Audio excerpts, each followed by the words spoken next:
awoke to warm, dry air which stabbed at my lips. They stung as I rolled my tongue over them. I was face down and felt sand on my cheeks. I pressed onto my hands to help myself up. I opened my eyes and beheld a mesmerizing sight. A vast unearthly sea of purple sand. It glinted with hues of orange and brown. The sky was painted with vibrant streaks of emerald greens. There was no sun that I could see, yet the land was illuminated. I rose to my knees, the foreign sand fell from my clothes. Then, in the distance, I saw a black tower. It observed the barren landscape. I could not guess as to its size, nor how far from it I was. The bleak construct was the only landmark I could see. I checked along my sleeves and found them ripped, my cuffs torn, the buttons missing. My left pant leg was split and flickered in the gusts of that ever-dry wind. It howled as it blew past. I felt an instinctive fear, a primal dread. That damned tower. It felt magnetic in how drawn to it I was. It beckoned me, hungered for me to chase after it. I collected myself as best as one may and stood. My throat parched like paper, I marched towards the tower. I had no sense of time, no sense of purpose, but to reach the monolith before me. And as what felt like hours passed, I saw more of the strange monument. Along its ashen edges, red lines seemed to glow with dew from the wind. Finally, I thought, as I arrived at its base, with black stairs leading to a cold stone archway. Each step up those stairs was more arduous than the last. And there I stood, in its shadowed threshold. Large bricks lined the interior, illuminated by blue flames that danced in dark metallic braziers. The air was stale, and in between howls of that infernal wind, I could have sworn it whispers. Whispers which spoke no words I could understand, but like a moth to flame I was drawn deeper. And that's when I noticed them, figures in the dark, people of which the blue light could not bond to. Delusions of a dying man, I thought. They would not allow me to gaze directly upon them, but always I could see them out of the corner of my eyes. They matched my every step. What did these phantoms want? They emanated bleakness and despair. I began to climb the stairs that led to the next level, but I stopped in exhausted frustration and shouted at them. Everything grew silent. Even the wind seemed to relent. The shadows dissipated and I was alone.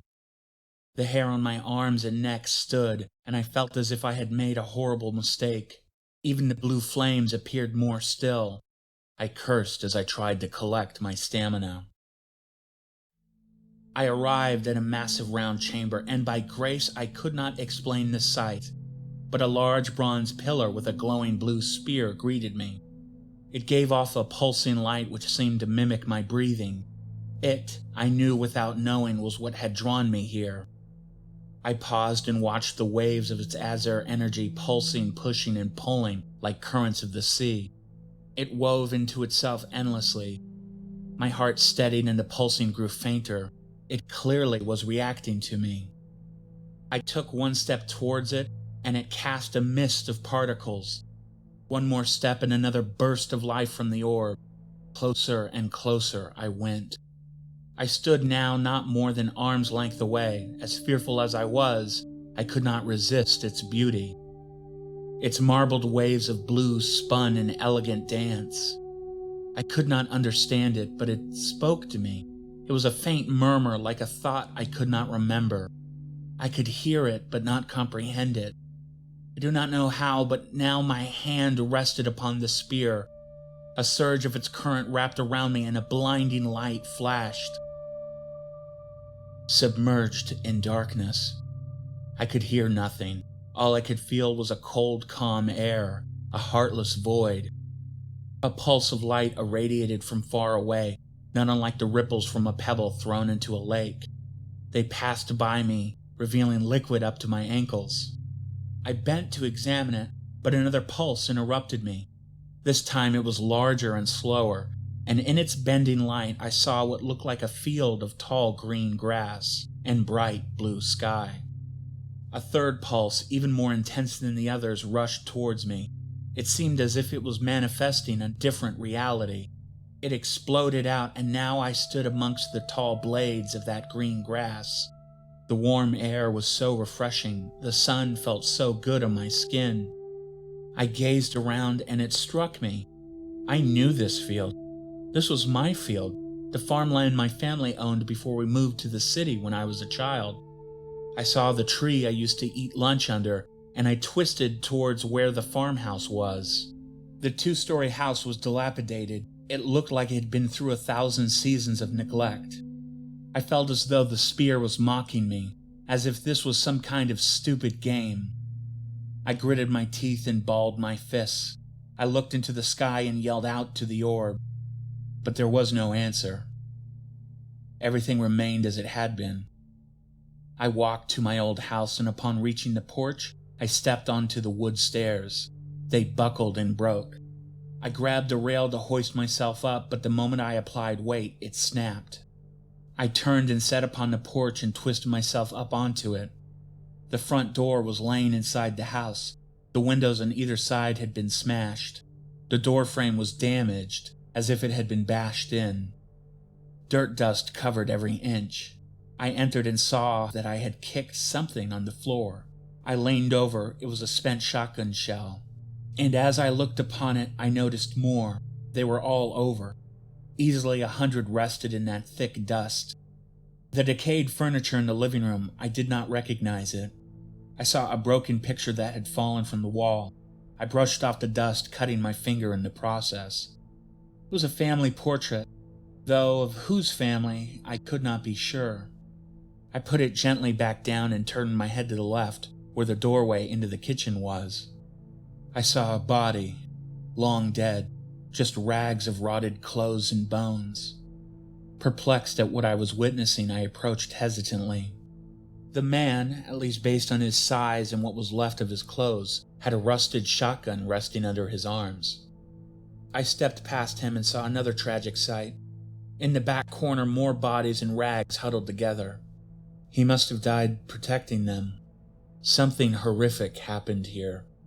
The bones were oddly placed, as if animals had gotten to them.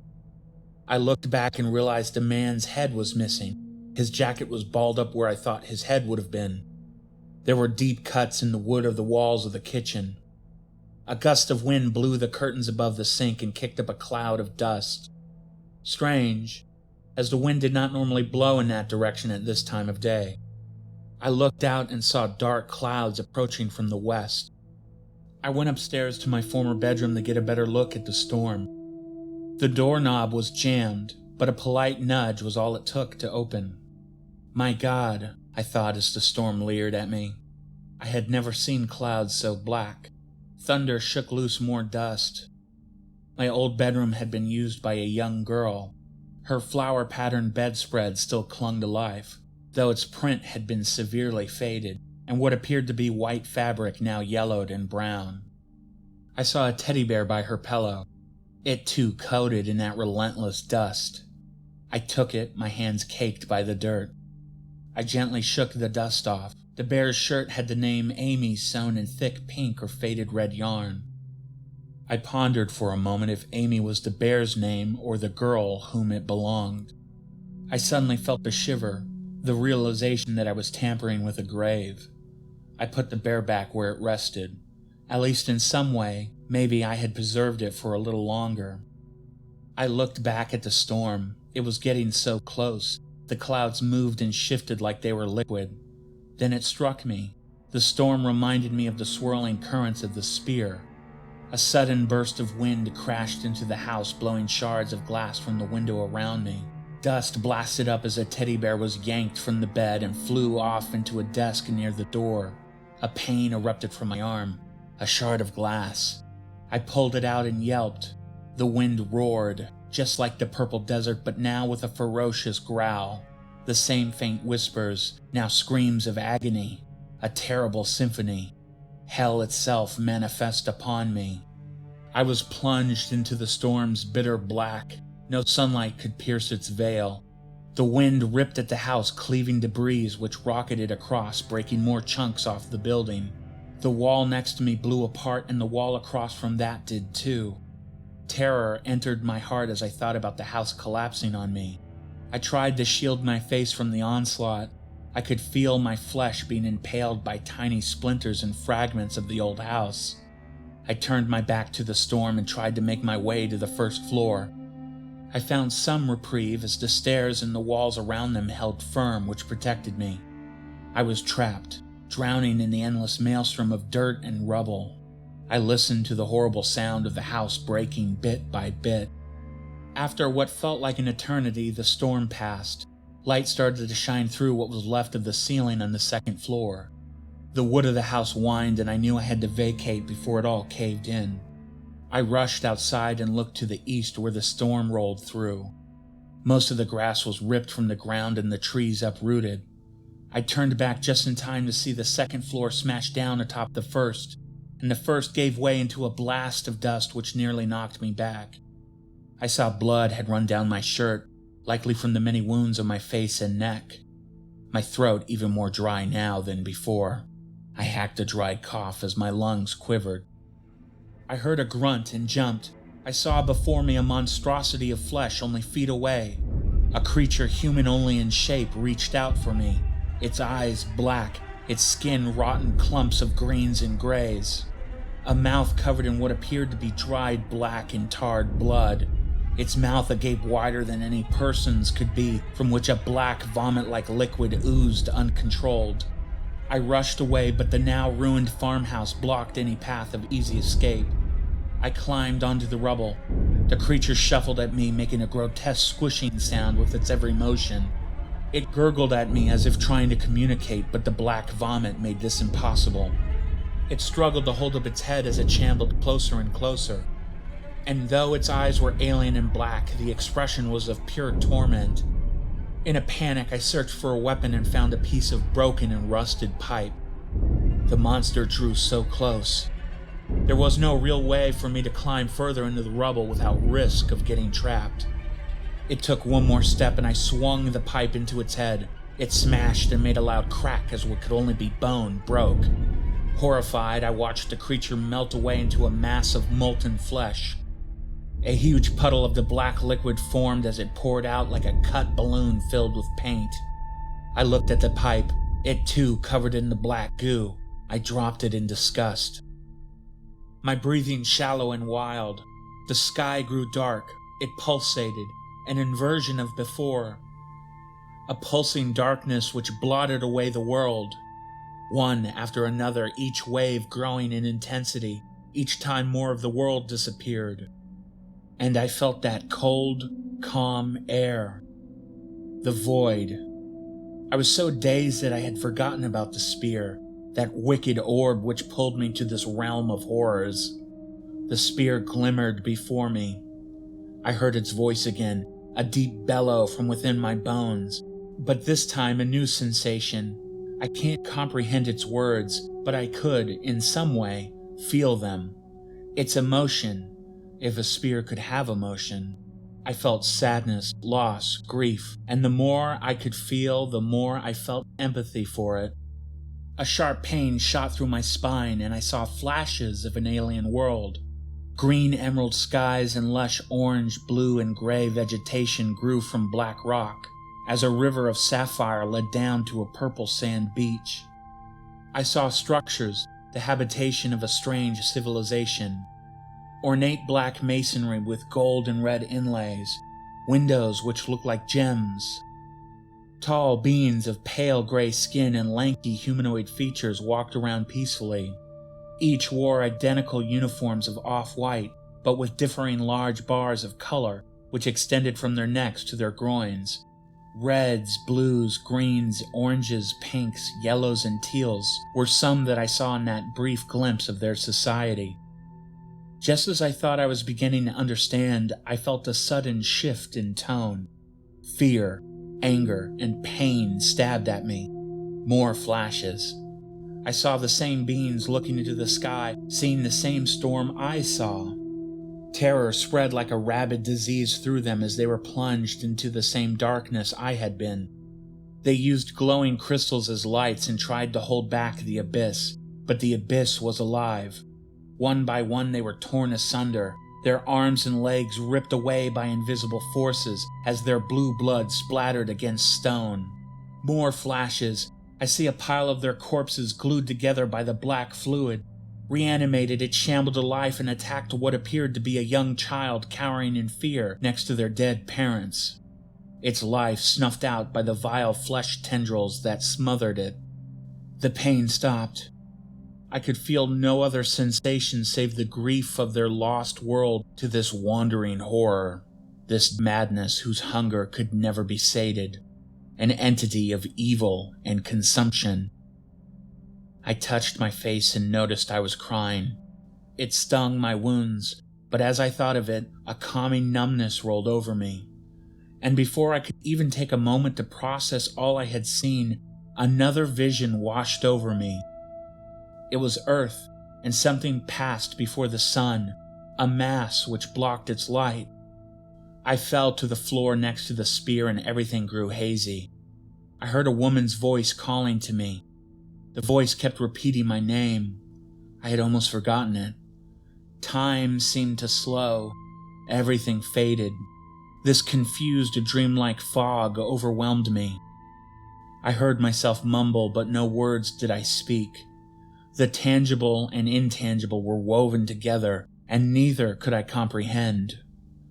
I could taste blood and dirt. My nose and mouth were filled with a powdery sand. I blew it out and opened my eyes. Before me, a woman knelt. Her blue hard hat's light blinded me. She removed her helmet and placed it beside us. Her cheeks bloomed with the red hues of exertion. She had been speaking to me, but my ringing ears and dazed state could process none of it. Her chestnut hair dangled over her shoulder as she twisted to yell something to someone above us, but I could not see who. She looked at me and then around the area, and I saw a look of astonishment consume her. "Haley?" I asked. I knew her. She was one of my colleagues. "Josh, don't move. We're bringing in a medic to check you out. The cave floor above us collapsed with you on it, and you fell all the way down here," she answered with a stern but caring tone. I watched as she checked along my body for any visible wounds. I grabbed her hand and told her I was okay. Some rocks bounced down from above us as another person descended down a bright red rope, carrying a large orange medical bag. Steve, I thought, the head medic on our team. "Hey, buddy," Steve said in the calm suaveness he was known for. "I'm gonna check you out, and we'll get you lifted up out of here." I nodded. He looked me over and saved some cuts. It seemed my condition was good. He was concerned I may have received a concussion, though. I sat up and against the cave wall, and when I did, I was stunned. Polished but heavily worn stone made up a mostly intact chamber. Large archways headed north, east, and west, but the north and west had caved in and were filled with rocks and gravel. Haley grabbed a bright LED lantern and held it up to the east archway. It revealed strange chiseled carvings along the stone. On either side there were tall, thin beings with their arms gestured to the clouds above them. Their poses seemed to imply a state of concern. One carved person had their right arm in the air and their left shielding their face. Next to them was what looked like a child. Atop the east archway was another carving. This depicted what looked like planets and stars. I felt a weird sense of déjà vu. Haley walked around the other archways trying to brush away the rocks and gravel that may have concealed more carvings. I knew there was more here. This was not just some misremembered dream of a concussed man, but how or what or even why, I could not fathom what I had experienced. It was too direct, too intentional to be some weird mind game I had played on myself. Haley carefully removed more debris from the north arch. This revealed more chiseled stonework. A group of smaller people knelt before the slender figures, not unlike some depictions of god worship. I saw one carving on the far side. A being held out their hand and within it a circle. The spear? Steve and Haley's radio squawked, but I could not make out what was being said. Steve, with Haley's assistance, helped raise me up to the cave floor above, and we exited the cave system out into our camp. What the? Haley's words escaped her as she looked up into the sky. Holy shit, Steve added in equal bewilderment. Our other colleagues were staring and pointing. A few recorded on their cell phones. Black, abyssal clouds drifted across the sky, slowly consuming all sunlight, and day became night. It was a warning. The visions were real. They, whoever the hell they were, had warned me. The same thing that came for them now had come for us.